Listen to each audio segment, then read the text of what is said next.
po. Ito na sa si Captain. Thank you po, thank you.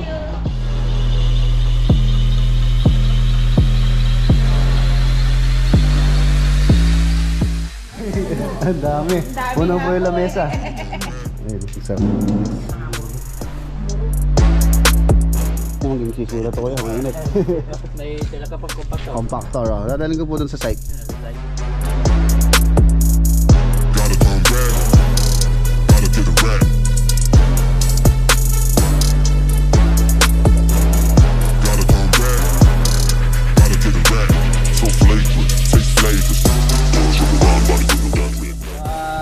For the first time, nakita rin po kami ni Sir Basti. Basta sa mga Salamat po, salamat. builders na merong Sa matagal ko Wala. sinubaybayan si Boss Red. Dream house ko tsaka apartment. Saka lang. Sakalam. Ngayon magsisisi. Sige po. Lalarga na po kami at ito po yung manager namin. Yan, yung palang gusto mag-inquire. Shout out. Sir Rex na. Puntakin nyo na. Tapos mga sapatos na.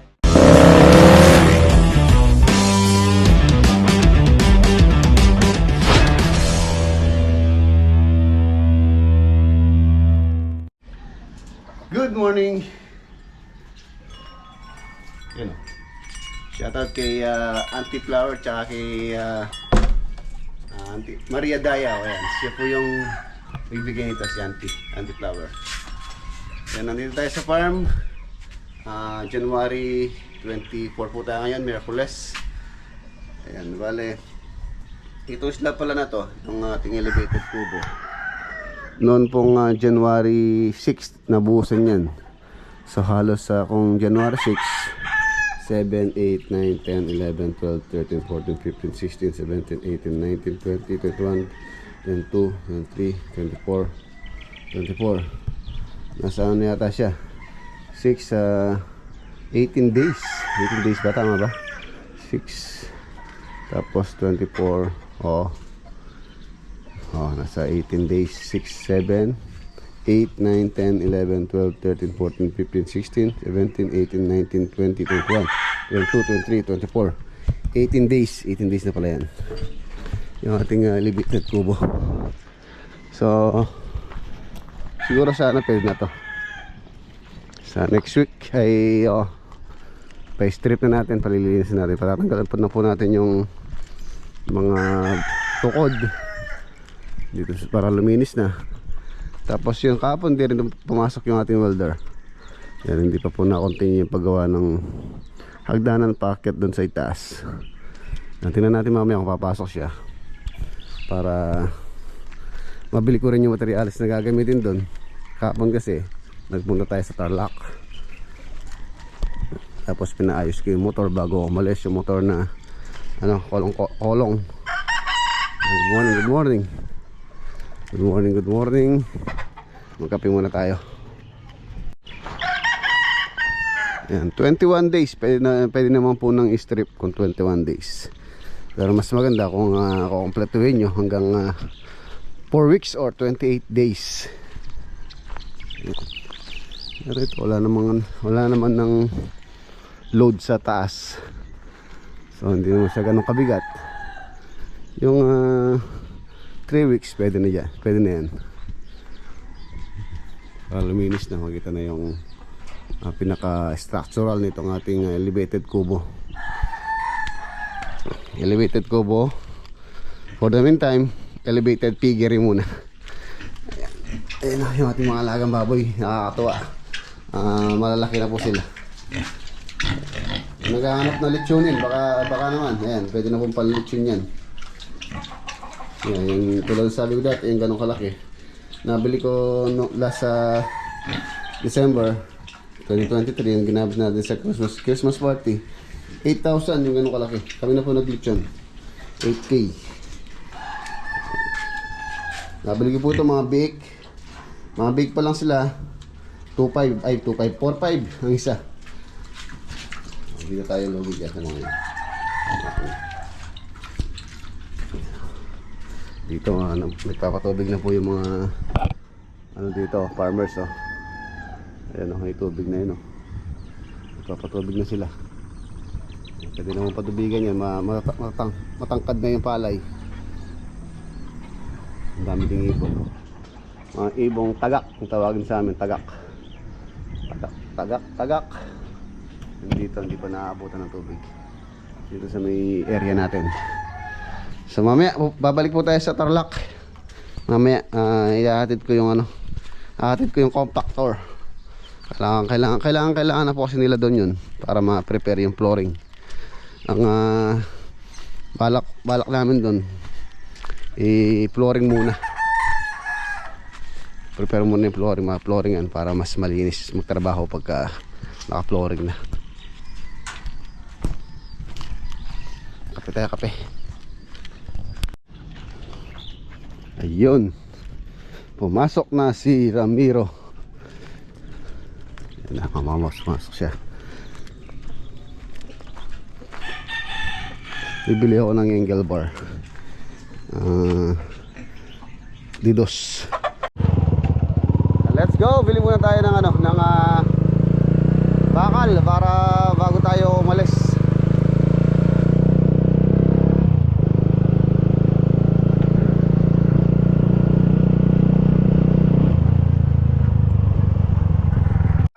Nagkalagay ng kolong na. Boss Godi, ano sa Papua New Guinea. Shoutout Boss Godi. Ano to? Yes, ang pinakalalaki ka na. Oh. Anong balita? Anong balita? Okay po, maulan dito ngayon. Ayan na, nandito na po tayo sa farm. Binili ko lang yung materials nila dito. Angle bar, bale yung isang peraso ng angle bar, magkano ba yung saan yung ating resibo? Didos na 1/4 ang kapal. Ang binili ko po. Ano to? Ano ba yan? Yan, 860 ang isa. 860 ang one piece nito. Ayan o. Ay! 1/4. Siya po yung magiging pinaka step. Tapos bubuhusan natin ng semento para pwede natin lagyan ng tiles. So yan. Tapos kung gusto niyo maganda, pwede naman pong i-cladding yung hagdanan na hindi makikita yung mga bakal. Ayan.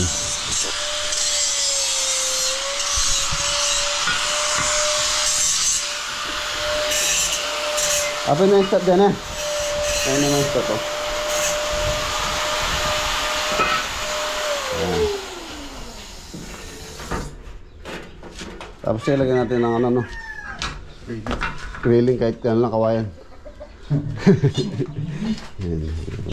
Standing doon, kaya dito. Ayan. Okay na. Alright. Tapos silipin natin yung cabinet dito sa kwarto. Alas, patapos na rin po yan. Baka matapos na rin ngayon yung ginagawa natin modular cabinet dito sa kwarto.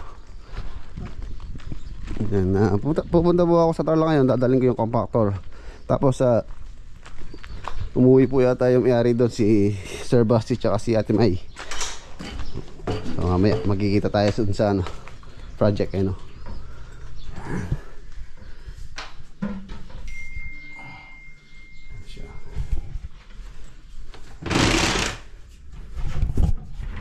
Yes, ito over. 6. Tapos hanggang yan, ito po yung compactor. Dadalhin natin sa Tarlac City project. Makapag ready sila para sa flooring.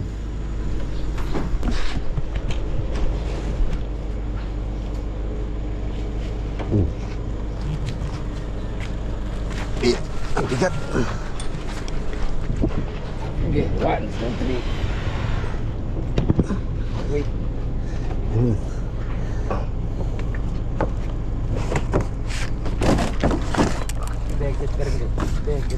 Bakit ka? Tatanggi sa karton na.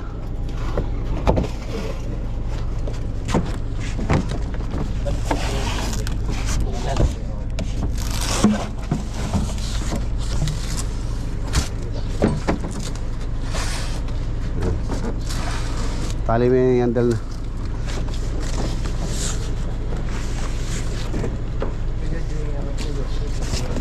Oh, tali. So, ayan mga boss, let's go. Okay na. Areglado na yung maiiwan natin dito. Pupunta tayo sa Tarlac. At nakasakay na rin yung ating compactor. Tapos bumili ako ng mga gloves. Nakabili ako kay Bayaw gloves. Okay, let's go. Ayan, Tarlac tayo, Tarlac project.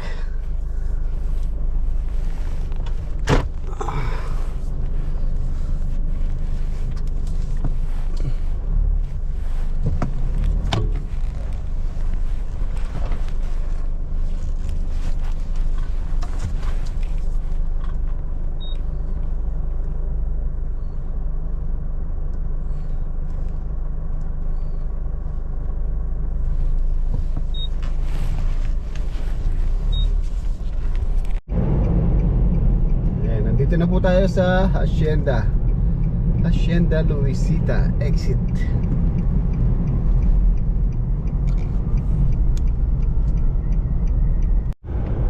Ayan, nandito na po tayo sa Tarlac City. Shoutout nga pala kay Ate Marilyn Cruz tsaka kay Sir na si Cap. Ayan, kapitan pala si Sir dito sa Tarlac. Asawa ni Ate Marilyn. Subscriber po natin na Sernan Cruz. Anong pangalan? Sernan Cruz. Yan, shoutout po Saka Marites. Kuya Sernan. Saka kay Marites. Marites Cruz pala.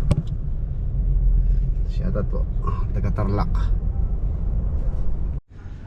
Ayan mga boss, nandito po tayo sa Tarlac City. Meron lang po tayong dinaanan na subscriber natin. Ito po yung bahay niya. Bale dapat tayo daw yung gagawa dito, kaya lang hindi tayo na-contact ni Sir nung kasalukuyang gusto niyang ipagawa tong bahay na to. So ngayon ni-invite niya tayo na dumaan muna dito sa kanya. Ayan, tingnan natin yung bahay mamaya kung pwedeng ipakita yung loob. Maganda po yung bahay. Ayan, dito sa Tarlac po ito. Ganda oh. Pavilion.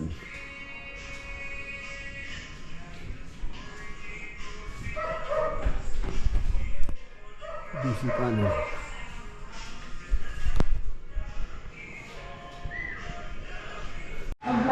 Ayun oh, sarap. Ayan si Sir. Si Cap. Ayan, maraming salamat po sa pag-invite. Uy, sarap po. Salamat Si Ate po. Marites. Ano kasi yung pangalan niyo, Kuya? Sernan. Sernan. Ayan, si Sernan. Diba, yun ang ganda oh. Hindi ka sanang gawa ganyan ganito mo siya. Sabi namin, ang dami. Unang po yung lamesa. Ayun, sarap yun talaga. Alright. Sarap yan. Ayun no, kuya, anong pangalan kuya? August. Si Kuya August, tsaka si Pogi. John Pangalan Paul. Pogi. John John Paul. Paul. Ayan, sila po yung mga kanang kamay ni Kapitan. Ayan, shoutout kay Kapitan. Kay Kuya, ano sino pangalan? Sernan. Sernan. Kuya Sernan. Baka meron gusto batiin sa vlog. Kuya. Binabati ko po yung mga taga-Pangasinan dyan. Taga-Pangasinan po kayo? Sa Basista, yung kapatid ko na. Wala ko Pangasinan kayo. Yun no, dami binigay sa ating itlog ni Kapitan. Ay, dito na po. Baka mamaya maging sisiw na ito kuya, mainit. Hindi naman. Hindi naman siguro no? Mamaya naman babaanan namin ito dun sa site pa eh. May tila ka pang compactor. Compactor oh. Dadaling ko po dun sa site. Sa site. Oh. Ayan, meron pang pamana si Kapitana kay Mrs. Oh, halaman. Ang ganda, money tree. Ayan, thank you po. Kapitana tsaka si Cap. Ayan. Maraming salamat po sa masarap na lunch. Okay. May mga padala pa. Salamat po. Thank you po, thank you. Bait nila guys. Bye. Ayan, nandito na po tayo sa site. Malapit lang po yung bahay nila Cap dito sa dito sa location natin. Ayan, napakabait po nila. Nahihinayang po sila, dapat tayo yung gagawa ng bahay nila, kaya lang di tayo makontak that time. Last 2 years na po yung bahay nila. So yun, nagkataon na meron tayong project dito. So pinuntahan din kayo pala niya dito ni ate. Ate Marites. Ayan, nandito na tayo. So maraming salamat muli kay Cap. Thank you po, Marites and Sa kay Cap. Ate Marites. Si Cap Sernan. Thank you very much po. Napakabait. Salamat po. Ayan, baba yung compactor. Tapos saan ba yun? Maintenance oh. Ay, sela. Nung saan eh. Maraming salamat kay Cap. Ayan, bigay po niya yan. O, yung guguyod. Yung magagasgas ah. Bangat yan. Compactor. Ayan na po yung project natin. So yung compactor, pwede na yung compactor. Tapos binubuhusan na rin nila yung beam doon para ma-prepare na yung flooring dito. Diyan pag kami kayo dyan sali kayong panulong kaya yung ginagamit natin yung lead tracks pating ka dito sa hardware. Meron naman kung mabibili dito nun. Hinahaluan ng tubig yun, tapos bubuhos lang natin dyan sa sahig, sa flooring, bago natin siya i-concrete, i-spray sa mga gilid-gilid. Medyo palagay ko marami pong anay dito dahil dating maraming puno tong location ito. Kailangan nating lagyan ng lason sa anay. Ang gagamitin naman natin dito yung hamba natin, yakal. So yun, iwasan po natin yung paggamit ng prone sa anay na materyales. Halos ang ano lang naman natin dito yung bakal, yung cabinet, pintuan, yung mga kahoy.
Ayun oh, mga boss, merienda.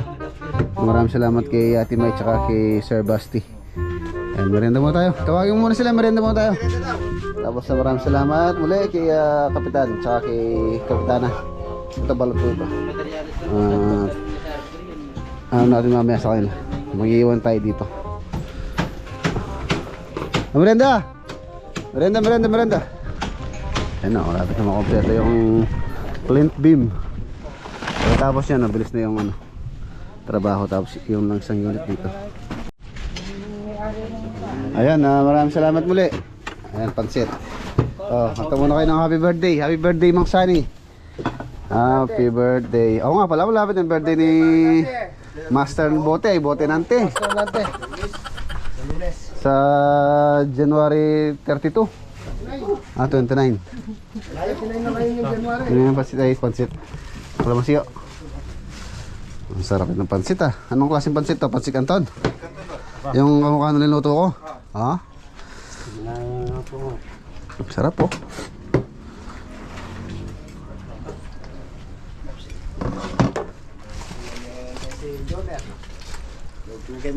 Anong oras kami yan? Ba, si may kasalanan yung cook. Ay, busy ko. Ako. Hindi wala nagsaing. Kalimutan ko yung taing. Tapos yung babae pa dito, putak ng putak. Yun o, for the first time, nakita rin po kami ni Sir Basti, ang owner po ng ginagawa natin. Saka si Ate Mai. Paginin. Basta sa mga subscriber ni Boss Rex. Pagpagawa na kayo, hindi kayo magsisisi. Salamat po, salamat. Ang builders na merong malasakit sa mga kliyente. Ay, thank you po sa Matagal kong Tiwala. sinubaybayan si Boss Rex, 3 years. 3 years. Nung nakita ko siya, sabi ko sa kanya, ito ang gagawa ng dream house ko tsaka apartment. Kaya ayun, salamat sa Diyos at nagkatuloy. Pinuri sa wakas. Salamat po. Pero po sila dalang merienda. Actually, karatapos lang namin, pero ayan, merienda po tayo ulit. Yun o. Wow, merienda. Mang Sani, merienda. Mang Sani, iba yung gusto ni Mang Sani. Ako at yung pataranta. Meron po mamaya, may bigay po din si Kapitan, yung pong dinahan namin kanina. Meron po siyang bigay. Tapos meron siyang bigay na balot. Ang daming balot ah. Ayun nga po eh. Ganda po tayo, sir. Tatapos lang. Tapos lang namin mga dito.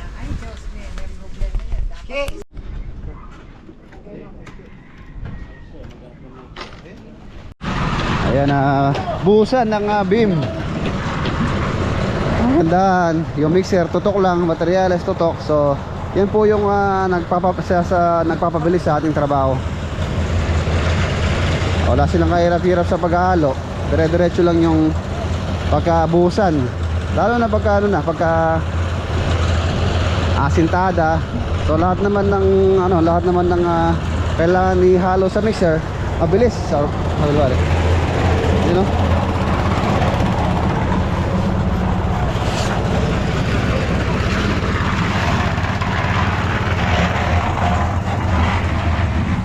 So bukas pwede ng baklasing to. Tapos sa tambakan si compact. Ayan, nakausap ko rin pala yung may-ari ng mga baka po si Sir Basti at si Ate Mayan. Ayun po sila. Magpapa pest control or termite.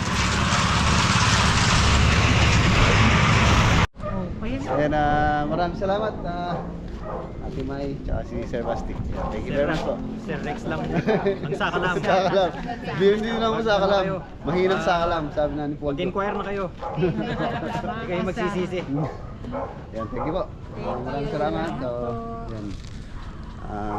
Medyo lalarga na po kami at baka gabing Gabi na. Maraming salamat po. Sige po. Bye-bye. Bye. Bangita. Ayan, si Ate May. Siya kapatid po ni Ate May. Hello po. Siya po yung manager namin. Hindi po. Hindi po. Siya lang po yung Wala lang po. Nakakatiwala dito sa project. Kulirang kapatid ko. Ayan, yung palang gusto mag-inquire about magpa-reserve doon sa mga unit. So baka si Ate Miles po yung makausap nyo. Mga inquiries. Oo. Thank you po. Thank you, Sir Rex. Kasi binablog mo na ako yung mag-uupad dyan eh. Yung po mga gusto magpa-reserve, yan, si Ate Miles po yung kausap nyo. Shoutout pala sa mga tita ko dyan sa Germany, mamigay. Kung gusto nyo magpagawa ng bahay. Ayan, Ito na. Okay, shout out. Si Sir Rex na. Kontakin nyo na. Mga kamag-anak ko dyan sa US. USA. Sir Rex. Mga salas dyan. Mami. Sir Rex. Sa Italy. Nasa Italy mo Panganyo. si mother? Meron akong tita sa Italy, sa Germany, tapos mga sa father side ko sa Salas, sa US naman. Ay, tanongin So, Sir Rex lang ang kontakin nyo. thank you po, Sir Basti.